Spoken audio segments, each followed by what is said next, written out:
রহিম, লেখাপড়া তো শেষ করলাম, কিন্তু চাকরির যে বাজার, আগে তো বাপ দাদাদের সময়ে চাকরি পাওয়ার একটা সাপোর্ট ছিল, এখন তো সেই সুযোগটাও নাই।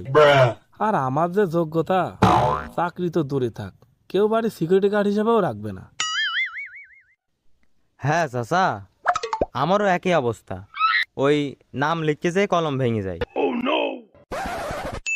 আচ্ছা চাচা, একটা কাজ করলে কেমন হয়? আমরা যদি একটা কোচিং খুলে বসি, তাহলে বিষয়টা কেমন হয়? কোচিং? সেই বয়সে কি আমার দিয়ে মাস্টার টাস্টারি কাজ হবে বলে কি তোর মনে হয়? আরে চাচা, এ মাস্টার হতে কোনো বয়স লাগে নাকি? তুমি শুধু শুরু করো, বাকিটা আমি দেখে নিবানি। ভাইপো, তোরা হলে এই যুগের ছেলে পিলে, আর হয়তো তোর থেকে আমার একটু বয়স বেশি।